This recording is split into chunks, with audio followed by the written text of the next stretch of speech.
요셉이 이제 형제들을 화해시키려는 그 계획을 지금 이루어 가고 있잖아요. 이 계획을 완성하는 데는 오랜 기다림과 또 감정적인 소모가 필요했습니다. 그래서 이제 요셉의 계획이 완성 단계에 거의 다다랐어요. 지난 본문을 여러분 생각해 보십시오. 성대한 식사가 제공이 되었죠. 그때 베냐민에게 특혜를 베풀었는데도 형제들이 그 특혜에 대해서 뭐라 말하지 않고 그냥 그 성대한 식사를 즐기면서 자기에게 주어진 것을 기뻐하는 그런 모습들을 볼 때 여러분, 하나님의 은혜가 형제들에게 있다는 것을 우리가 은혜롭게 확인을 할 수가 있었죠. 그런데도 불구하고 요셉은 여기서 멈추지 않고 좀 더 형들의 마음을 알아볼 필요가 있었는데요. 베냐민에게 특혜를 베푸는 것은 특별히 형제들에게 피해가 가지 않잖아요. 그러니까 형제들이 그렇게 하는 것은 어떤 소극적인 것밖에 없었어요. 정말로 형제들의 마음속에 다른 형제들을 향한, 특히나 편애받는 베냐민을 향한 적극적인 사랑이 있는지 확인을 해야만 했습니다. 그래서 이 형제들의 마음속에 적극적인 사랑이 있는지 확인할 수 있는 가장 좋은 방법은 뭐냐면, 형제들이 자기에게 큰 손해가 가고 자기에게 위협이 가는데도 불구하고 희생을 하는지 보는 것이었습니다.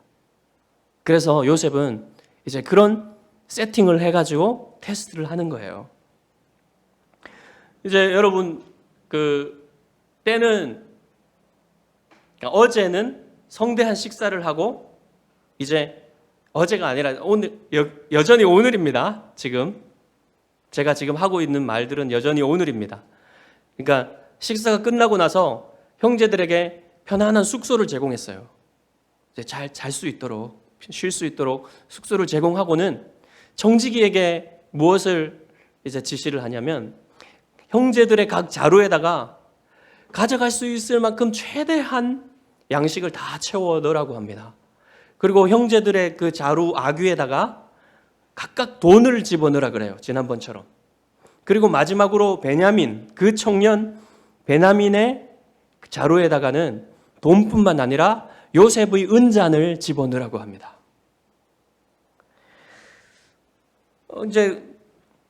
그리고 이제 하룻밤이 지나죠. 숙소에서 편안하게 잠을 자고 났는데 형들이 빨리 일어나서 아침 일찍 일어나서 이제 다시 돌아가려고 나귀에다가 그 자루들을 짐을 지우고 일찍 떠납니다. 형제들이 이제 멀리 가기 전에 요셉이 청지기를 불러가지고 가가지고 그들을 잡고 그들에게 할 말을 일러줘요. 너희가 어찌하여 선을 악으로 갚느냐? 이것은 내 주인이 가지고 마시며 늘 점치는 데에 쓰는 것이 아니냐? 너희가 이같이 하니 악하도다. 이런 말을 하라고 합니다. 그래서 청지기가 따라가겠죠. 근데 이 은잔은 이제 요셉이 이 은잔을 가지고 점을 치는 것은 아니겠죠. 그렇지만 이제 고대 근동의 사람들은 이 잔을 가지고 흔히 점을 쳤다고 해요. 잔에다가 이제 물이나 기름이나 술을 따라 놓습니다. 그리고는 거기에다가 물이나 기름이나 포도주를 떨어뜨려요. 물을 떨어뜨리면 물점이 되고요. 기름을 떨어뜨리면 기름점이 됩니다. 그리고 포도주를 떨어뜨리면 술점이 되는 거예요. 이제 이렇게 떨어뜨리면 다른 액체에 떨어지면서 어떤 형상이 생길 거 아닙니까? 그 형상을 보고 이제 미래의 길흉이나 아니면 어떤 사람이 죄가 있는지 없는지, 그리고 지금 우리에게 일어나고 있는 이 고통의 원인이 무엇인지 이런 그것을 통해서 신들이 대답해 준다라고 믿었던 겁니다. 그렇게 점을 치는 거예요. 요셉이 이런 점을 쳤을 리는 없죠. 다만 이제 요셉이 형들을 테스트하기 위한 하나의 전략으로서, 방편으로서 이걸 사용하고 있는 거죠. 자, 청지기가 이제 곧 따라잡았습니다. 따라잡아서 이 은잔에 대해서 추궁을 해요. 그러니까 형제들이 어떻게 그럴 리가 있냐고 이제 항변을 하죠. 내 주여, 어찌 이렇게 말씀하시나이까? 당신의 종들이 이런 결단코 아니하나이다. 우리 자루에 있던 돈도 우리가 가나안 땅에서부터 다시 당신에게로 가져왔거늘 우리가 어찌 당신의 주인의 은과 금을 도둑질하겠나이까? 아주 논리적인 항변이죠. 도둑이 자기가 훔친 것을 다시 가져와가지고 그 멀리 다시 가져와서 내놓겠습니까? 네, 그런 얘기잖아요. 그 형제들의 항변이 여기에서 멈춘 게 아니고요. 형제들은 서로를 완전히 믿어요. 누구도 이런 일을 하지 않았을 거라고 100% 확신합니다. 그래가지고 하지 말아도 되는 말을 해요. 당신의 종들 중 누구에게서 발견되든지 그는 죽을 것이요. 우리는 내 주의 종들이 되리이다. 발견된 사람뿐만 아니라 다 종이 되겠습니다. 발견된 사람은 죽고. 청지기는 잽싸게 그 말을 받아가지고 옳거니 그 잔이 발견된 사람만 자기 종이 되고 나의 종이 되고 다른 사람은 무죄할 것이라고 말을 해줘요. 과하게 말했지만 그냥 합당한 죄만을 묻겠다 이렇게 하는 거죠. 그래서 수색이 시작됩니다. 형제들이 급히 자기 자루를 나귀에서 내려가지고 이제 풀어요. 그래서 이제 청지기가 수색을 하는데 르우벤부터 나의 순으로 내려가면서 이제 수색을 합니다. 르우벤의 자루를 보니까 돈이 발견됐어요. 시므온도 보니까 돈이 발견됩니다. 레위도, 유다도 다 돈이 발견돼요. 그 스불론까지 그렇게 돈이 계속 발견됩니다. 그렇지만 지금 청지기가 얘기한 거는 은잔이니까 이상하긴 하지만 그래도 내심 안심을 하고 있는데 베냐민의 자루에서 돈과 은잔이 발견되는 것이죠. 그리고 나서 형제들의 행동을 보십시오, 여러분. 형제들이 하나같이 자기의 겉옷을 찢습니다. 여러분, 히브리인들이 자기 옷을 찢는 건 뭐라 그랬어요? 큰 슬픔, 말로 표현할 수 없는 슬픔을 느낄 때 옷을 찢는다 그랬죠. 형제들이 여러분 전에 요셉이 없어졌을 때는 누가 옷을 찢었습니까? 야곱만 옷을 찢었죠. 이제는 모든 형제들이 깊은 슬픔을 느끼고 있어요. 이 베냐민에게 닥칠 일과 그 베냐민에게 일이 닥쳤을 때 아버지가 당하게 될 그 슬픔을 형제들도 공감하고 있는 겁니다. 그래서 옷을 찢는 거예요. 그리고 형제들이 이제는 아무도 베냐민을 버리고 떠나지 않습니다.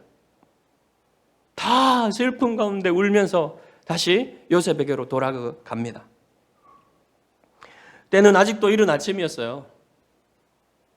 많이 시간이 지나지 않았습니다. 그래서 요셉이 아직 등청을 하지 않고 아직 출근을 하지 않고 자기 집에서 기다리고 있었습니다. 그래서 모든 형제들은 요셉 앞에 납작 엎드려요. 이제는 존경의 그런 엎드림이 아니라 절망 속에서 슬픔 속에서 엎드리는 거예요. 아무것도 할 수 없는 그런 절망 속에서 요셉 앞에 엎드리죠. 다시 한번 요셉의 꿈이 실현됩니다. 11개의 별이 요셉에게 절하고 있죠. 자, 이제 요셉의 마음이 어떨까요? 형제들이 이렇게 하는 모습을 보고 요셉의 마음이 형제들을 향한 사랑으로 여러분 가득 차지 않겠습니까? 확실히 형제들이 변한 모습을 다시 보여주고 있어요. 그 하나님께 대한 감사가 절로 충만해지지 않겠어요? 그런데도 불구하고 요셉이 감정을 억제해요. 다시 한번. 감정을 다시 한번 붙듭니다. 그리고 마지막까지 형제들을 테스트를 하는데 아직 베냐민의 문제가 해결되지 않았잖아요. 베냐민의 자루에서 발견된 은잔의 문제가 해결되지 않았잖아요. 너희가 어찌하여 이런 일을 행하였느냐?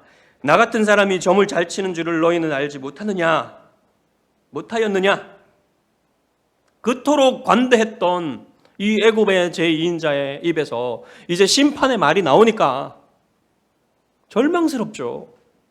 할 수 있는 게 없습니다. 그래서 유다는 이때 이 자기들의 죄를 찾아낸 분이 사람이 아니라 하나님이라고 고백합니다. 네. 하나님이 우리의 죄를 찾아냈다고 고백합니다. 유다는요, 그리고 형제들은 자기들이 이 일을 안 했다는 것을 분명히 알고 있어요. 억울하지만. 그럼에도 불구하고 유다가 뭐라고 합니까? 하나님이 우리 죄를 찾아내셨다. 이 우리 죄는 자기들이 은잔을 숨기지 않았다는 것을 알고 있지만 자기들이 요셉에게 행한 죄에 대해서 지금 말하고 있는 거예요. 그걸 하나님이 찾아냈다는 겁니다. 우리가 내주께 무슨 말을 하오리까? 무슨 설명을 하오리까? 우리가 어떻게 우리의 정직함을 나타내리까? 정직함을 알지만 우리는 죄를 안 지었다는 건 자신들은 알지만 할 수 있는 게 없다고 지금 고백하는 겁니다. 하나님이 종들의 죄악을 찾아내셨으니 우리와 이 잔이 발견된 자가 다 내 주의 노예가 되겠나이다. 요셉이 뭐라고 합니까? 내가 결코 그리하지 아니하리라.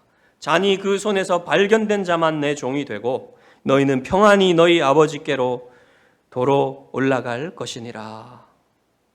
여러분, 이거 지금 뭐 하는 것 같습니까? 요셉이 마지막으로 형제들을 테스트하는 거예요. 너희들은 다 올라가도 돼. 베냐민만 종이 되면 되는 거야. 여러분, 사실 그렇지 않습니까? 베냐민만 종이 되고 다른 사람들은 다 올라가서 이제 남은 가족들을 구해야 되지 않겠습니까?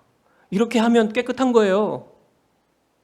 그렇지만 여러분, 형제들은 더 이상 베냐민을 버리지 않습니다. 형제를 더 이상 배반하지 않아요. 형제들의 마음이 베냐민을 향한 형제애와 아버지를 향한 연민으로 충만하고 있다는 사실을 요셉이 보고 있지만 그래도 요셉이 멈추지 않습니다. 이 절망적인 상황, 여기서 이제 형제들이 그냥 주저앉고 뭐 어떻게 해야 될지를 모르는 그런 상황으로 빠질 수 있지 않습니까? 뭐 갈 수도 없고 안 갈 수도 없고 이렇잖아요. 그런데 여기서 결정적인 일을 한 사람이에요. 유다가 결정적인 행동을 합니다. 유다가 나서서 위협을 무릅쓰고 자기를 요셉 앞에 드러내요. 한 걸음 앞으로 나가서 요셉에게 가까이 나가서 말합니다. 내 주여 원하건대 당신의 종에게 내 주의 귀에 한 말씀을 아뢰게 하소서. 주의 종에게 노하지 마소서. 주는 바로와 같으심이니이다. 여러분, 이거 쉬운 일이 아닙니다. 두려움 가운데 나선 거예요. 지금 위험을 무릅쓰고. 그래서 요셉이 아무 말이 없자 계속해서 말을 합니다. 이제 쭉 유다가 하는 말이 19절부터 마지막 절까지 44장 마지막 절까지 계속돼요. 이게 창세기에서 가장 긴 연설입니다. 네. 긴 연설, 호소를 담아서 이제 우리가 볼 때는 연설이지만 그 사람은 지금 유다는 호소를 하는 거죠. 이 호소를 하는데 이 호소의 내용이 뭐냐면요. 주로 아버지에 대한 얘기예요. 아버지가 이러한데 이 아버지에게 자비를 베풀어 주십시오. 이런 얘기예요. 그러면서 지난 두 번의 여행 이야기를 다시 합니다. 지난 두 번의 여행 이야기는 그 요셉도 아는 바도 있고 모르는 바도 있잖아요. 그러면서 요셉과 연관 지어서 이제 얘기를 하는데 이 요셉이 맹수에 찢겨 죽었다고 아버지가 알고 있다는 사실을 처음 요셉이 듣게 되는 거예요. 여기서. 이때까지 몰랐어요. 아버지가 그렇게 생각하고 있었다는 사실을. 요셉이 형제들이 아버지에게 거짓말을 해서 이렇게 됐을 거라는 생각도 할 수 있었을 겁니다. 이런 얘기를 처음 듣는 거예요, 지금. 그리고 만약 이제 막내마저 잃는다면 아버지도 죽을 수밖에 없다. 이것을 강조해서 말하고 있는 겁니다. 그리고 유다 자신이 베냐민을 데려오면서 아버지에게 맹세했던 얘기를 하면서 이제 제가 아버지에게 맹세한 대로 베냐민을 대신해서 제가 당신의 종이 되겠습니다. 라고 호소를 하지요. 이 호소가 절정에 다다랐을 때 요셉이 더 이상 견딜 수가 없었어요. 견딜 수가 없어서 소리를 지르면서 그곳에 있던 모든 사람들, 시종하는 모든 사람들을 밖으로 다 나가라 그랬습니다. 그리고는 큰 소리로 울어요. 여러분, 애굽 사람들은요, 이 냉철한 정신, 이렇게 막 우는 거를 별로 안 좋아하고 냉철한 정신을 가진 사람을 칭송하는 문화였습니다. 그래서 이렇게 고위급 사람이 이렇게 우는 일은 없어요. 근데 이 사람이 그렇게 울었으니까 어떻게 되겠습니까? 요셉이 울었다는 사실이 애굽의 궁중에 모든 사람들에게 다 전해진 거예요. 그래서 지금 여러분, 요셉은 만약에 요셉이 계속해서 자기가 히브리인이 아니고 애굽 사람처럼 행동을 하기로 결정을 했다면 이렇게 행동 안 했겠죠. 정말 부끄러운 일이고 사실 애굽의 고위급 인사로서 제2인자로서 할 수 없는 일을 한 거예요. 이것은 마치 모세가 애굽의 왕자로서의 삶을 버리고 히브리인과 하나님의 백성과 동일시했던 것처럼 요셉도 자기를 히브리인과 동일시하는 모습입니다. 요셉은 이제 형들에게 자신을 숨길 이유가 전혀 없습니다. 모든 테스트를 형제들이 다 통과했어요.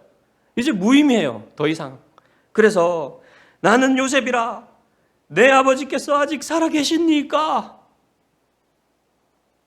여러분, 이게 질문이 아니죠. 이건 아버지를 향한 그리움의 폭발이에요. 대답을 바라고 말한 게 아닙니다. 그러니까 형제들이 여러분 바짝 얼어붙어요. 너무너무 두려워서 아무 말도 못합니다. 여러분, 우리는 지금까지 요셉인 줄 알고 들었잖아요.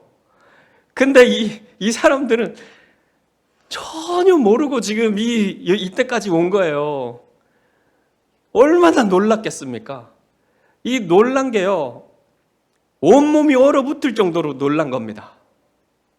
이 사람들은 지난 20여 년간의 그 갭이요, 메워지지가 않아요. 그리고 자기 앞에 서 있는 이 사람이 자기가 요셉이라고 하는데, 요셉이라고 말하는 이 사람의 신분을 생각할 때 도저히 이게 메꿔지지가 않습니다. 그런 상황에서 지난 이 요셉이라고 주장하는 이 사람이 했던 행동들이 이해가 되려고 하면서도 이해가 안 되는 겁니다. 너무너무 놀란 겁니다. 그래서 완전 다 얼어붙어 있어요. 그래서 요셉은 형들을 진정시키고 두려움을 풀어줄 필요가 있어요. 내게로 가까이 오소서. 그래서 형들이 얼어붙은 채 이렇게 가까이 오겠죠. 나는 당신들의 아우 요셉이니 당신들이 애굽의 판자라. 당신들이 나를 이곳에 팔았다고 해서 근심하지 마소서, 한탄하지 마소서. 하나님이 생명을 구원하시려고 나를 당신들보다 먼저 보내셨나이다. 여러분, 요셉을 한번 생각해 보세요. 요셉이 지난 7년간의 풍년과 2년간의 흉년을 지나면서 얼마나 많이 생각했겠습니까? 자기의 인생을 얼마나 많이 생각해 봤겠습니까? 얼마나 많이 기도해 봤겠습니까? 그 옛날 꾸었던 꿈, 고향에서 꾸었던 자기의 꿈, 그리고 그 꿈 이후에 형제들에게 버림받고 애굽에 팔렸던 일, 애굽에 와서 얼마나 많은 힘든 일을 겪었습니까? 그리고 바로의 꿈과 그 바로의 꿈이 이루어지고 있는 이 현실 속에서 요셉은 이 모든 것이 하나님의 섭리였다는 것을 깨달은 거예요. 그것을 보고 있는 거예요.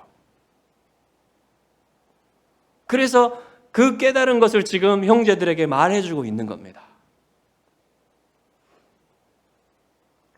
그래서 요셉은 이미 형들을 용서했어요.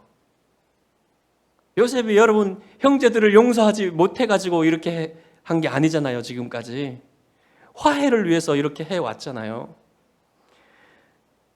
그리고 이제 형제들의 변화된 마음을 다 확인한 상황에서 이제 화해의 기쁨을 함께 누릴 수 있도록 형제들을 자기에게 초대하고 있는 겁니다. 요셉은 지금 형들이 가지고 있었던 두려움과 죄책감을 풀어주려고 하는 거예요. 그래서 더 이상 죄책감에 시달릴 필요가 없다라고 알려주고 있는 겁니다. 그래서 하나님 얘기를 하는 거예요, 지금. 그리고 이제 아버지와 온 가족이 애굽으로 이제 와야 될 필요가 있다는 얘기도 해줘야 되겠죠? 그래서 이렇게 말합니다. 이 땅에 2년 동안 흉년이 들었으나 아직 5년은 밭갈이도 못하고 추수도 못할지라. 하나님이 큰 구원으로 당신들의 생명을 보존하고 당신들의 후손을 세상에 두시려고 나를 당신들보다 먼저 보내셨나니 그런즉 나를 이리로 보낸 이는 당신들이 아니요 하나님이시라. 하나님이 나를 바로에게 아버지로 삼으시고 무슨 말인지 아시겠죠? 요셉이 바로뿐만 아니라 애굽을 살리기 위해서 세워진 자라는 거죠. 그 온 집의 주로 삼으시며 애굽 온 땅의 통치자로 삼으셨나이다. 당신들은 속히 아버지께로 올라가서 아뢰기를 아버지의 아들 요셉의 말에 아버지의 아들 요셉의 말에 이 말을 읽을 때, 이 말을 들을 때 야곱이 어떨까요? 하나님이 나를 애굽 전국의 주로 세우셨으니 지체 말고 내게로 내려오사 아버지의 아들들과 아버지의 손자들과 아버지의 양과 소와 모든 소유가 고센 땅에 머물며, 고센 땅은 그 애굽 삼각주 동쪽 편에 있는 가장 좋은 땅입니다. 그 고센 땅에 머물며 나와 가깝게 하소서. 흉년이 아직 5해가 있으니 내가 거기서 아버지를 복량하리이다. 아버지와 아버지의 가족과 아버지께 속한 모든 사람에게 부족함이 없도록 하겠나이다 하더라고 전하소서.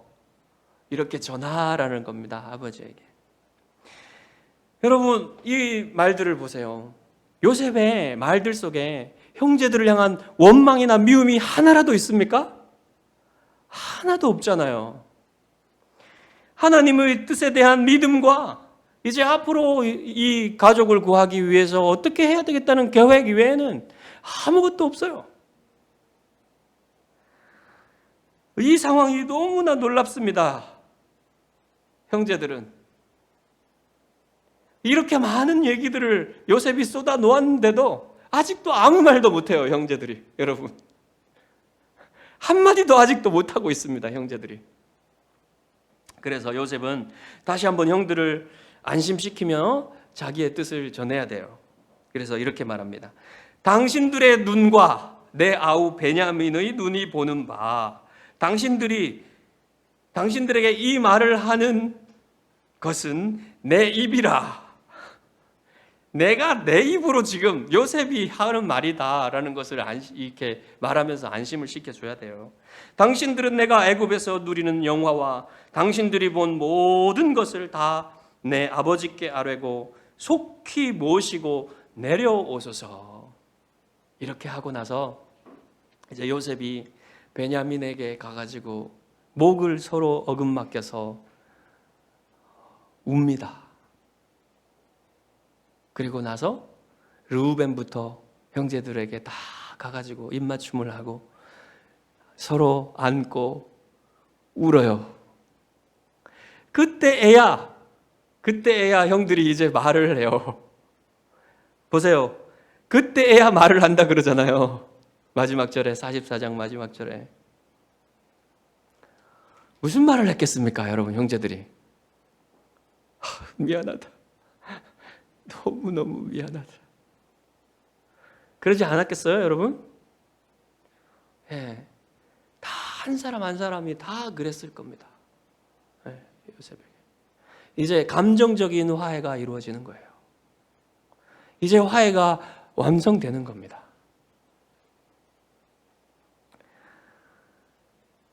그래서 드디어 12형제의 완벽한 화해가 이루어진 거죠. 형들의 마음속에 있었던 죄책감도 다 녹아내립니다. 이제 이 화해를 이루기 위해서 요셉이 얼마나 많은 노력을 했습니까? 얼마나 많은 감정적인 수고를 했습니까? 그리고 결정적으로는 유다가 이 베냐민과 아버지를 위해서 또 다른 형제들을 위해서 결정적인 희생을 했어요. 형제들이 감정적으로 더 이상 아버지에 대한 반감을 가지고 있지 않고 또한 서로를 위한 형제애로 묶여 있다는 사실을 이제 요셉은 발견하고 완벽하게 알게 됐죠. 그럼에도 불구하고 이 한 행동, 이 유다의 한 행동은 너무너무 중요한 행동이었습니다. 이 행동이 없었다면 이 화해가 완벽하게 이루어질 수 없었을 거예요. 유다는 베냐민과 다른 형제들과 아버지와 가족을 구하고자 결정적인 희생을 했던 거예요. 여러분, 이것은 이스라엘 민족, 이스라엘이 이 12형제가 이스라엘 민족을 이루는 데에 역사적으로 중요한 역할을 한 행동입니다. 그리고 그것뿐만 아니라 뭐냐면 하나님이 우리를 구원하시기 위해서 하나님의 아들을 보내셨을 때 그 하나님의 아들이 우리를 위한 결정적인 행동을 보여주는 모형이 되는 거예요. 이것이. 여러분, 유다 지파의 후손으로 오시는 예수 그리스도께서 하나님과 우리 사이에 있었던 적대감, 원수되었던 그 담을 허시기 위해서 결정적으로 자기 자신을 들이셨잖아요. 성부 하나님께서는 우리와 하나님 사이에 원수된 이 담을 허시기 위해서 아들을 보내시기로 작정하셨습니다. 계획하셨어요. 그 계획이 없었다면 우리와 하나님 사이에 이 담은 무너지지 않았을 겁니다.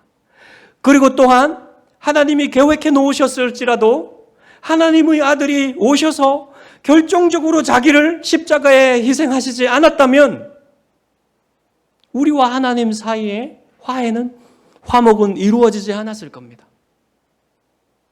그리하여서 이제는 우리가 영원히 하나님 앞에 심판받을 그 두려움과 그리고 또 하나님 앞에 지은 죄에 대한 계속되는 죄책감, 이것에서 자유할 수 있게 된 겁니다. 그리고 이제 이 화목된 공동체가 이루어지게 되었어요. 이 화목된 공동체가 교회이죠. 이 교회가 이루어지게 하시기 위해서 하나님이 얼마나 큰 희생을 치르셨는지 보십시오. 얼마나 큰 값을 치르셨는지 보십시오. 여러분, 교회 공동체는요, 이토록 큰 희생 위에, 큰 값을 치른 위에 세워진 공동체예요. 얼마나 귀한 공동체입니까? 교회 공동체는요, 그 존재 자체만으로도 너무너무 귀한 존재입니다. 우리가 이루는 이 교회, 이 그리스도의 몸된 교회는 여러분 그 존재 자체만으로도 너무너무 귀한 거예요. 그렇기 때문에 누군가 고의적으로 이 하나님이 화목하게 하시고 하나 되게 하신 이 교회 공동체를 고의적으로 깨트리는 죄를 범한다는 것은 너무너무 심각한 죄인 거예요. 그리고 반면에 어떻습니까? 이 귀한 공동체를 위해서, 이 귀한 공동체의 화목과 사랑을 위해서, 세워짐을 위해서 자기를 희생하고 헌신하는 그것이 얼마나 하나님께서 기뻐하시겠는지 생각해 보십시오. 여러분, 그래서 이 교회 공동체의 리더는요, 지도자는요, 이 공동체를 참으로 사랑하여서 자기를 희생할 줄 아는 사람이 지도자가 되어야 돼요. 자기를 기꺼이 희생하는 사람이 지도자가 되어야 됩니다. 그렇지도 않은 사람들이 지도자가 되려고 하는 것은 좋지 않은 거예요. 우리 예수기쁨 교회는 정말로 하나님의 교회를 합당히 사랑하고 정말 하나님의 이 예수 그리스도의 몸된 교회를 위해서 희생하는 사람이 지도자가 되는 그런 교회가 되기를 바랍니다. 여러분, 유다는 그 자기의 결정적인 희생으로 이스라엘의 지도자가 되고 왕권을 갖기에 합당한 행동을 한 거예요. 여러분 모두가 이토록 귀한 주님의 몸된 교회를 참으로 실제적으로 사랑하고 실제적으로 교회를 위해 희생하는 사람들이 되기를 바랍니다. 그리하여서 우리 모두가 예수 기쁨 교회가 우리를 위해서 하나님이 행하신 일, 예수 그리스도께서 주신 그 놀라운 사랑의 영광을 드러내는 교회가 되기를 주님의 이름으로 축복합니다. 기도하겠습니다.